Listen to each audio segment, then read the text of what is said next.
Yes, people, welcome back, man. Welcome back to the Morning Insider Show. Bless upon yourself. Thursday morning, one more day left back for Friday, one more day. But, respect again to continue support the channel, continue support the video them. But yesterday, I dropped the Leon Bailey Christian Pulisic debate and never like how the people them never come watch the video. But, again, it is what it is. Really appreciate everything that you guys do for this channel and for every video. You understand? But, I have to talk about two things, not a long video, hope it's short and spicy.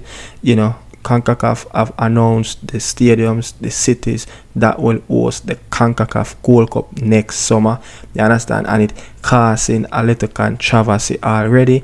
And you don't know, two big tournaments will be playing next summer. The expansion of the FIFA World Cup, and FIFA is set to announce that as well coming up. I think probably around a week or two from now. The host cities and the host stadiums will announce by FIFA, but CONCACAF come out and then push out for them stadium, and you don't know next year at the Gold Cup. But who knows, the next year was probably they were planning to do an expansion tournament. They plan to expand the tournament, but I guess it seems like nothing really work in that plan, because I don't see how a Gold Cup would have be expanded with more teams coming from abroad, especially when you have a FIFA Club World Cup that's going to come in play next summer as well.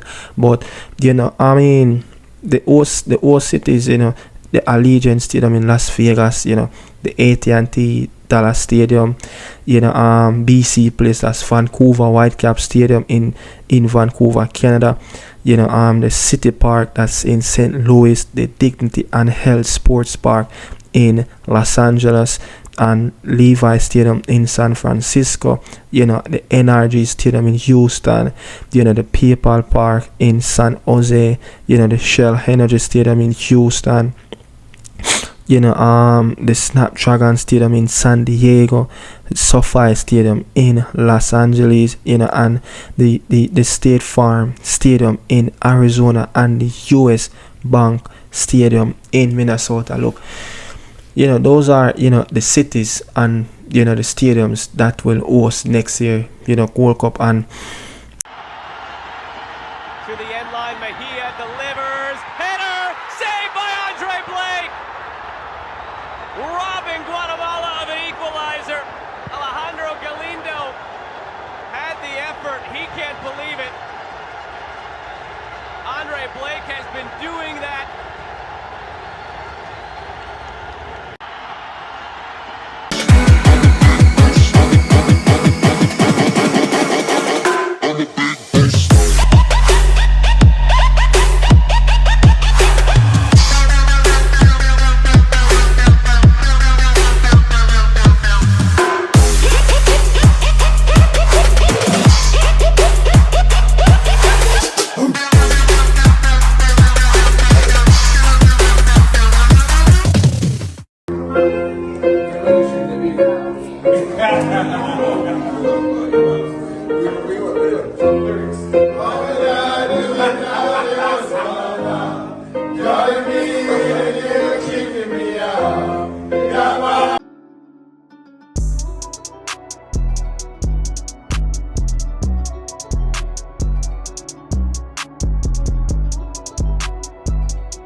I kind of prefer the Gold Cup play on the East Coast, and I think the East Coast is a little bit more easier to travel around. The West Coast, it is so huge, especially in San Francisco, in California, I must say, and in Houston as well, in Texas.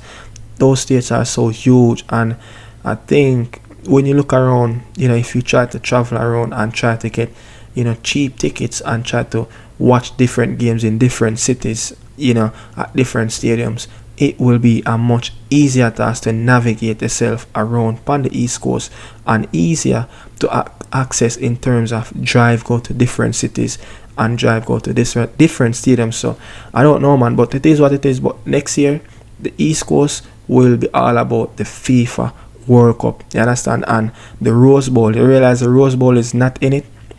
You know, they're planning to announce that the FIFA is planning to announce the Rose Bowl as one of those big stadiums that will host the FIFA Club World Cup, and the Rose Bowl is on the West Coast. Remember, the World Cup will start the 14th and the Club World Cup will start the 15th, and the World Cup will start before and will end before the FIFA Club World Cup. So the both tournament will overlap each other. So I don't know, man, how it's going to work, but you know, let's see how the viewership, the time of the games, that will work. But you know, the East Coast and the West Coast time is like 3 hours apart and 2 hours apart, depends on various part, because some part of the East Coast, you know, have central time, you know, so it's 2 hour, it will be 2 hour behind the East Coast time and 3 hours. So let's see how they navigate the time and see how, you know, the viewership and the TV rights and the schedule and all that going to get pushed out, you know. So well, I'm looking forward for that, but it's going to be very interesting summer. It's going to be very interesting summer. So let's see what FIFA and CONCACAF will come up with the times of the games, you understand. But you know, I'm here, you know, to talk about something as well. You know, look, I found an interview, you know,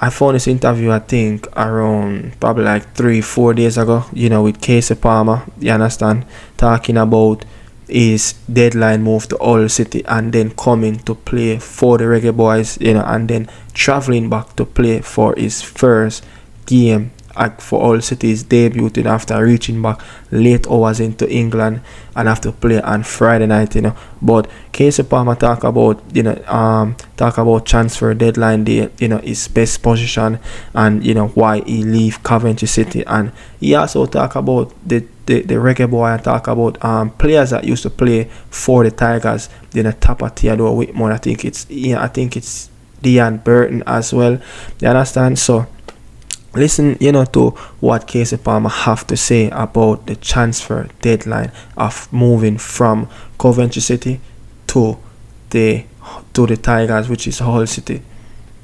I would imagine, has it been a busy couple of weeks for you?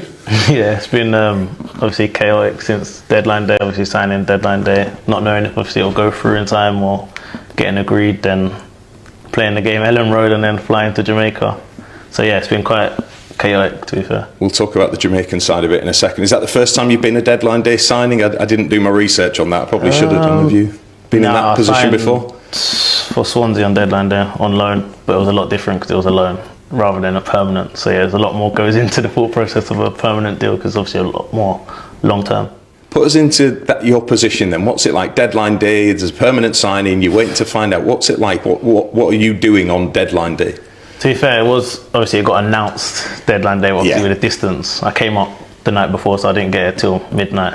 So yeah, it was a bit of a strange one, because obviously I trained on Thursday with Coventry. Then I was waiting to see if it would obviously get done, and then by Friday morning I was training here and doing pictures, and then Saturday I was playing the game.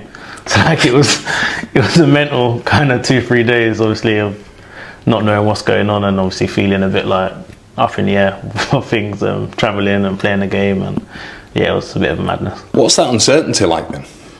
It's kind of a weird feeling, because you're kind of waiting by the phone, obviously not expecting the call to happen and hoping for things to go through, but you just obviously never know, so you can't get your hopes up, and you can't obviously pack properly knowing, so you're kind of packing thinking, I'm going to have to unpack in a few hours. You don't really know the situation, so obviously the agent's saying make sure you're ready by the door, because obviously you've got a 3-hour journey up to Hull, and then yeah, you're calling and it's like, okay, it's happening, and then all of a sudden you're like rushing around the house trying to get everything ready, and then yeah. The life of a footballer. Literally, yeah. I won't be the only one. I probably won't be the last one either, to be fair. When were you first aware of the interest? Probably say maybe the week before deadline day-ish, roughly. But then obviously interest could lead to nothing by the end of the day. Do you know what I mean? It's football. So then obviously it quite to kind of pick up quite quickly the days closer to the window. So it's very interesting to see how, players talk about transfer deadline day. It's like you have to be on a tour, you understand? But it's very interesting. It's a very interesting one, to be honest, because I wasn't really expecting, Kasey to leave Coventry City. You understand? Coventry City is a more established team that been known to finish in the playoff, even though last season All City finished, I think, 3 points from the playoff spot behind Norwich City. They finished ahead of Coventry City in that last campaign, but Coventry have been known as the more established team to finish into the playoff, into the AFL Championship. Look at the FA Cup run that they had last season. They made a very hard push to get into the playoff, but injury crisis hit their team, and the season before that they went to the playoff final to get into the Premier League, and I think it was Luton Town beat them on the day at Wembley. So I'm just saying, Coventry, but listen to why he chose to leave Coventry, and this is why when I heard it, I can't fault the player, and I have to accept that and just know this is football, and he's doing the best what he can, to secure the bag for his family. So, but listen to what Kasey Palmer have to say and why he leave Coventry City. You might know this is a club that has a little bit of a history with the Reggae Boyz, with Ian Goodison and Theo Whitmore, who I think did you play under him? That was my debut under Theo. Yeah. What's that been like? To be fair, the media guy at Jamaica was telling me that obviously the heritage and who played and who's been involved from obviously Hull and Jamaica and stuff like that. So it's quite interesting to see obviously the history of who's obviously played for both. Yeah. Let me just ask you briefly as well about Coventry, and I'll talk about Mark Robbins, who's got a connection to this area for us with Scunthorpe United. But what was it like leaving Coventry? Yeah, it was a weird one, to be fair, because I did enjoy my time there. I loved it. I loved working with the staff at the club. So it was one of them. It was kind of my decision for my career. Do you know what I mean? I think obviously I had a year left. Obviously at first I thought I was going to end up signing a new contract, but for different reasons didn't come. And then obviously it was a decision that I had to make coming into deadline day. Obviously having a contract offer from Hull, and ultimately it was one that I had to take. Yeah. What changed at Coventry then, from where you felt you were at to all of a sudden not being in that position? Obviously I got told something that I was going to get obviously offered a new contract. So for me, I was willing to take the contract if obviously it came and it made sense for me. And obviously I got 3 kids and my missus, so ultimately it comes down to being a family man, being a dad. So for different reasons there was no contract offer after being told there was going to be one.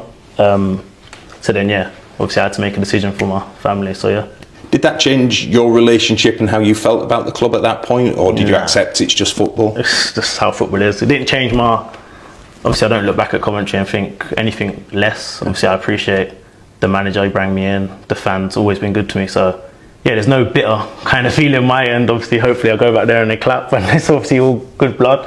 Ultimately I spoke to all the staff, all the players, and everyone kind of understands from my perspective obviously why I had to kind of make the decision I did. That was quite a ride at Coventry though, wasn't it, when you look at the FA Cup and the playoffs and everything else? That was some run, wasn't it?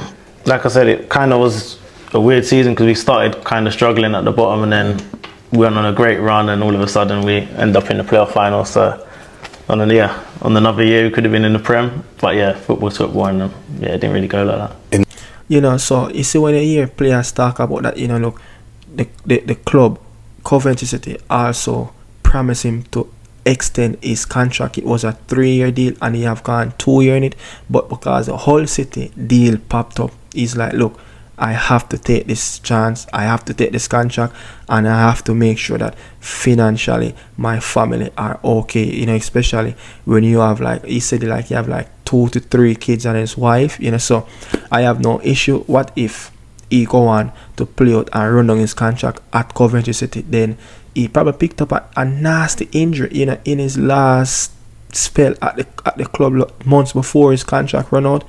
Who know who will come in, what kind of offer will come in? But Kasey is a good player for Coventry City. You understand? He have played excellent, and I think when you look at how he missed in that game 2 seasons ago against Luton Town, that game that he was injured, everyone said if he was in that team, I think that was his first season at Coventry City, they would have probably get the promotion and get to play in the Premier League. But I think, look, I was a little bit surprised when he chose to move to Hull City. Hull City just finally, I think they beat Stoke City a couple days ago on the weekend, winning their first EFL game of the season. So, again, this is a team that just a few seasons ago got relegated to the League One, finish on the bottom of the table in the EFL Championship. So let's see what's going to happen. They're very ambitious. They're trying to get up there into the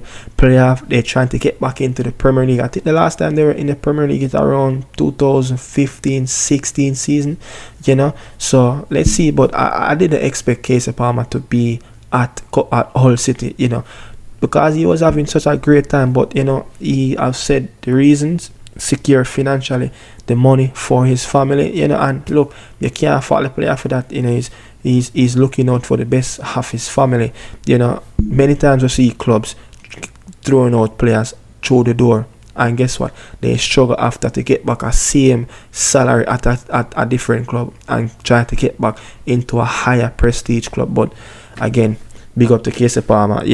He came out, and not a lot of players will actually do that. So he's brave enough to come out and say all of that. But I mean, look, I think this player can be the next player that can change the midfield dynamic for the Reggae Boyz. You understand? Look at how he played in the last couple of games, and probably he's getting a different type of instruction from the coach that, look, this is how I want you to play. You will be my creative midfielder, and listen to what he said when he was asked what is his best position or his best attribute, what Kasey Palmer bring to the table, and this is what he have to say. You see yourself fitting into this, and what do you class as your best position? The way the gaffer plays, obviously with a deep midfielder and two in front, so it would be obviously one of the two midfielders in front. So I'd say one of them two. Okay. What's the biggest strength that you bring for fans who maybe haven't seen a lot of you? What do you bring to the team?